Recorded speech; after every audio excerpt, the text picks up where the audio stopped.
Ang paghilom ay isang proseso. Minsan akala natin ay ayos na tayo tapos ay bigla na lang magbabalik ang lahat na parang kahapon lang naganap. Ikaw kabarangay, naranasan mo na bang makaalpas sa masalimuot mong nakaraan at tuluyang maghilom sa iyong pinagdadaanan?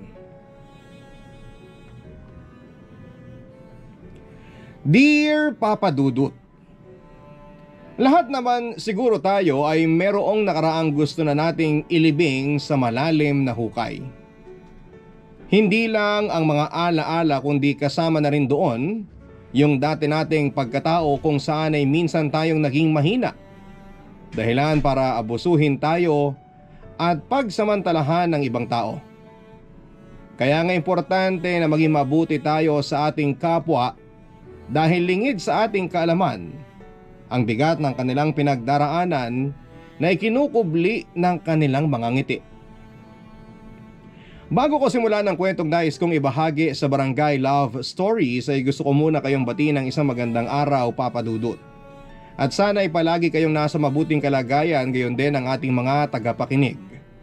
Ako po si Jerome, 36 years old at nagtatrabaho bilang graphic artist sa isang advertising company sa Tarlac.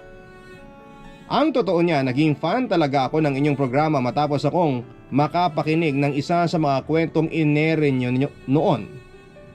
Dahil doon ay na-inspire akong ibahagi hindi lang ang storya ko, kundi naming dalawa ng wife kong si Joy. Papa Dudut, nagkakilala kami ni Joy sa naturang kumpanya na pinagtatrabahuhan ko ngayon 8 years ago. Nauna siya sa akin doon ng 1 taon at pagkatapos ay saka naman ako dumating. Nang mga panahong yun din ay kakalipat lang namin ng nanay ko sa Tarlac matapos mamatay ng aking tatay. Yun din ang dahilan kaya naman kinailangan ko noong mag-resign sa dati kong pinagtatrabahuhan sa Maynila. Mabait si Joy, Papa Dudut, at kahit na bagong salta pa lamang ako sa naturang kumpanya ay nagtiyaga talaga siyang turuan ako ng pasikot-sikot doon. Kaya naman in less than 6 months ay naregular na ako. At mas lalo lang kaming naging malapit sa isa't isa ni Joy. Doon na nagsimula ang malalim naming pagkakaibigan hanggang sa nauwi na ngayon sa ligawan. Hindi nagtagal ay sinagot na rin niya ako, Papa Dudut. Bago pa lamang kami maging magkasintahan ni Joy ay bukang bibig na niya na gusto niyang makilala ang mami ko. At ako rin naman, Papa Dudut, ay nasabik noon na sa wakas ay iharap siya sa magulang ko bilang nobya. Kung hindi nyo kasi itatanong ay bukod sa may pagka-old fashion at konserbatibo ang angka namin, relihiyoso ang mga magulang ko at merong posisyon sa simbahan ang iba naming mga kamag-anak. Ako man ay lumaki rin ng ganon, kaya nga simula pagkabata ay inalagaan ko na ang aking sarili na huwag masangkot sa makamundong gawain upang maging karapat dapat ako sa babaeng pakakasalan ko. Kaakibat nito ang kagustuhan ko ring maging dalisay at walang kapintasan ang mapapangasawa ko.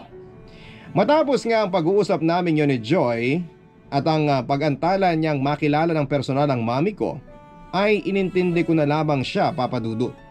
Sa isip ko ay baka hindi pa rin siya ganoong kahanda at ayoko naman siyang pilitin sa bagay na hindi niya gusto. Sa makatuwid, Papa Dudut, ay nirespeto ko ang kanyang desisyon. Hanggang sa isang araw ay siya na mismo ang nagsabing handa na siyang makilala ang magulang ko. Kaya naman kaagad ko siyang dinala sa bahay namin at sa wakas ay nagkita na nga sila ng mami aya ko. Sa totoo lang ay wala namang pangit na impresyon ng mami ko kay Joy. Kaya kahit paano ay nakahinga ako ng maluwag noon na magiging kasundo niya ang girlfriend ko.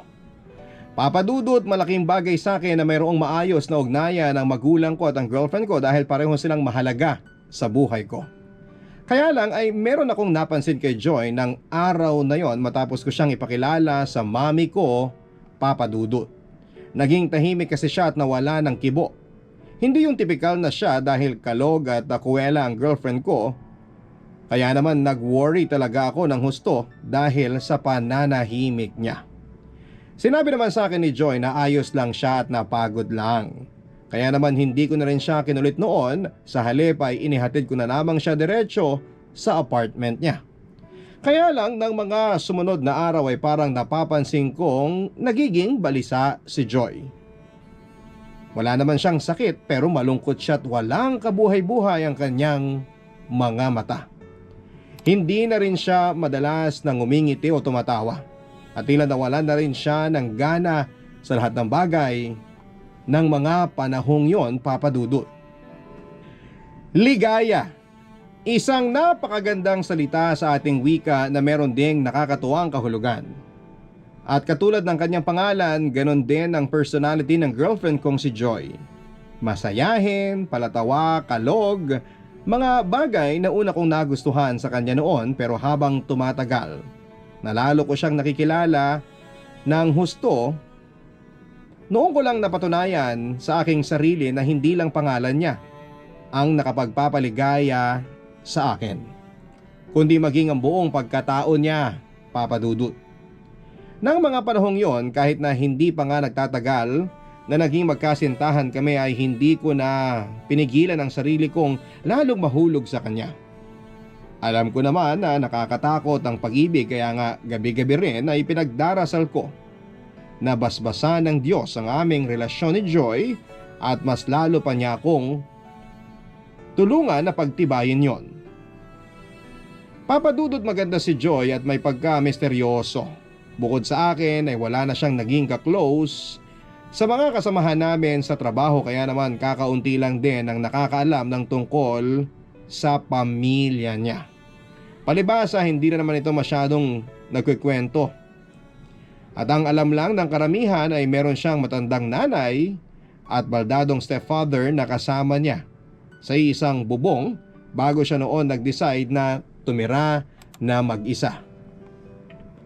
Hindi ko maintindihan kung bakit lalong naging balisa si Joy matapos kong banggitin ang pagiging interesado kong makilala ang nanay at ang stepfather niya. Sa katunayan ay parang nawalan siya ng gana ng mga panahon na yon na kausapin pa ako, Papa Dudut. Naintindihan ko naman kung hindi pa siya handang makilala ko ang mga magulang niya at hindi ko naman siya pipilitin, pero napansin ko na lamang na tila mas naging defensive siya at mainitin ang ulo ng maghapong yon. Doon na nga ako nag-worry para sa kanya dahil nararamdaman ko na merong gumugulo sa isipan niya tulad ng mga bagay na hindi niya masabi sa akin. Nang mga panahon na yon, bilang boyfriend niya, ay prioridad kong masigurado na nasa maayos siyang kalagayan. Kaya kahit mas madalas na iritable siya o kung minsan ay walang ganang makipag-usap, ay naglakas loob pa rin akong kumprontahin siya, Papa Dudut. Naisip ko noon na bilang nobyo niya ay may karapatan akong malaman ang mga bagay na nagpapakabagabag sa girlfriend ko. Papa Dudut, aminin ko na masayang masaya ako dahil sa wakas ay makikilala ko na noon ang mga taong nagpalaki kay Joy. Walang iba kundi ang nanay Trina niya at ang stepfather niya ang si Tatay Alex. 55 years old na noon ang nanay ni Joy at sinusuportahan niya financially. Palibhasa ay wala na rin itong lakas para tumanggap ng labahin na dati nitong ginagawa para mabuhay sila. At tanging paggawa na lamang ng doormat ang kinakabuhay nito sa ngayon. Samantalang ang stepfather ni Joy na si Tatay Alex ay baldado na. 5 taon na rin kasi ang nakakalipas noon ng magka-diabetes at maging dahilan nito para maputulan ito ng hita at binti. Papa Dudut, dumating ang araw na pinakahihintay ko.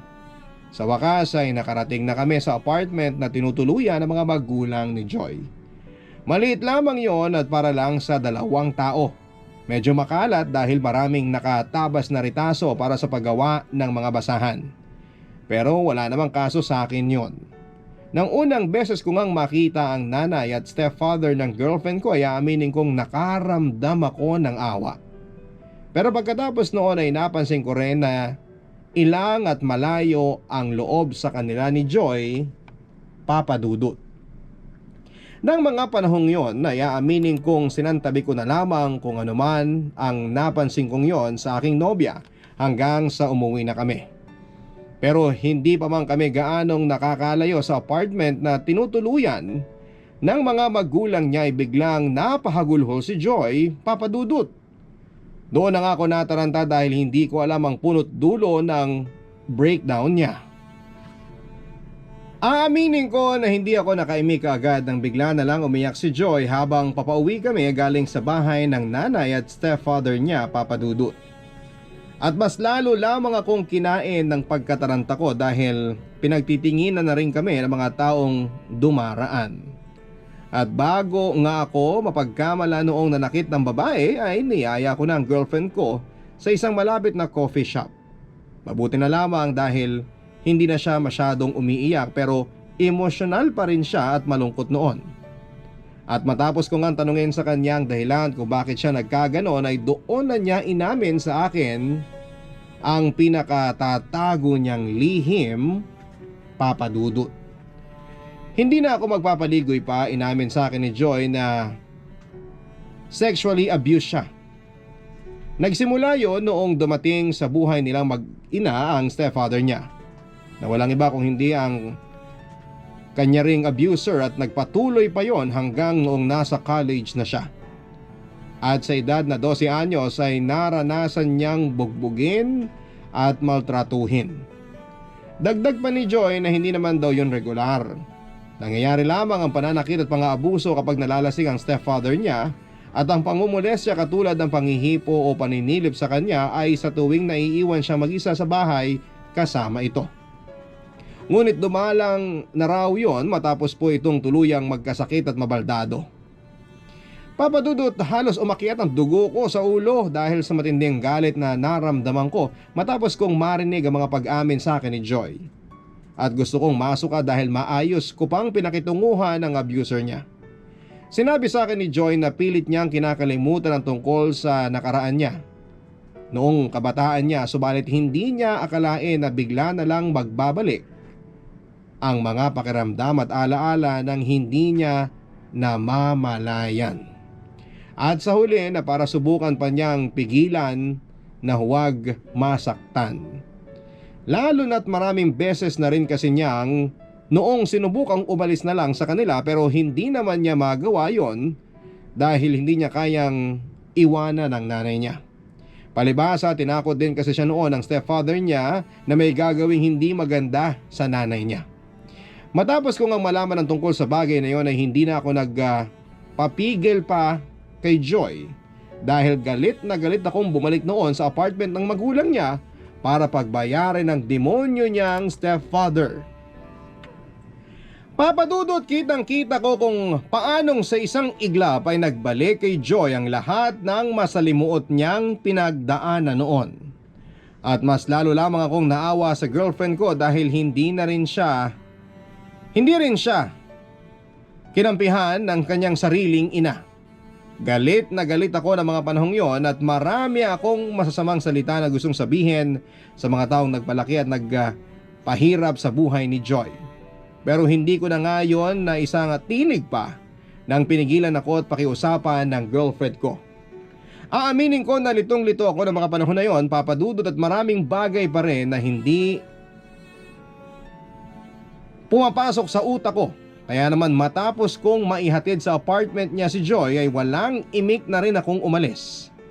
Palibhasa, hindi lang kasi galit ang nangingibabaw sa akin noon para sa mga taong dahilan ng masakit na nakaraan ng girlfriend ko, kundi panghihinayang na rin dahil tila gumuho na rin noon ang mundo matapos ko ngang malaman na sexually abused si Joy. Ibig sabihin ay hindi na po siya dalisay. At hindi na siya yung babaeng pinapangarap kong ihaharap sa altar para pakasalan balang araw. Papa Dudut, kinasal kami ni Joy pagkalipas ng 3 taon. At sa loob nga ng 5 taon na pagsasama namin bilang mag-asawa ay walang araw na hindi ko ipinagpapasalamat sa Diyos na pinagtagpo niya kami at tinadhana. Sa ngayon ay meron na kaming isang anak na babae at masayang masaya sa aming buhay, may pamilya. Tuloy-tuloy pa rin ang paghilom ng misis ko mula sa mapang-abuso niyang nakaraan. Subalit nakakatuwang ibalita na sa tulong ng eksperto at malalapit na tao sa buhay namin ay unti-unti nang nakabangon si Joy Papadudut. Alam ko sa kaibuturan ng puso ko na matapang ang misis ko at nakahanda akong manatili sa tabi niya para samahan siya sa bawat labang kanyang pinagdaraanan. Katulad na lamang ng sinumpaan ko noon sa altar at sa harap ng Diyos. Kung tungkol naman sa stepfather ni Joy ang tatanungin, 1 taon papadudot matapos naming ma-engage noon ay namatay na po ito at pagkalipas lang ng 6 na buwan ay pumanaw na rin ang nanay ni Joy. Nang mga panahong yon ay muling nakaranas ng depression ang misis ko kaya naman nag-decide na rin po ako noon na ipakonsulta siya sa eksperto at doon na rin nagsimula ang proseso ng paghilom niya. Mahal na mahal ko si Joy gaano mang kasalimuot ang nakaraan niya. At siya pa rin ang babaeng sasamahan ko at mamahalin ko sa susunod naming buhay. Dahil sa huli ay pag-ibig pa rin ang siyang pinakadalisay. Papadudot, maraming salamat sakaling mapili po ninyo ang kwento namin ng babaeng pinakamamahal ko.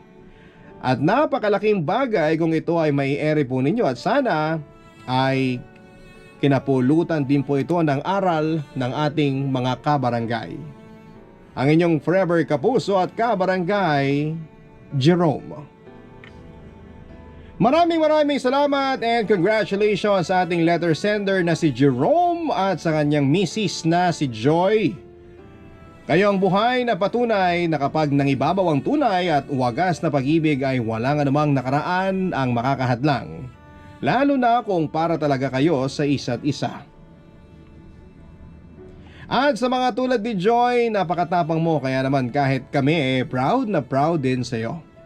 Hindi talaga natin malalaman ang basta-basta ang tunay na pinagdaraanan ng isang tao, kaya naman mahalaga na maging maunawain po tayo.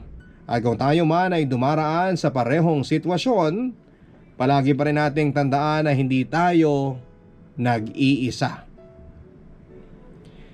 Ipinagkakaloob ng langit ang mga taong karapat dapat mong makasama, hindi lang para mahalin ka kundi para tulungan ka rin na maghilom.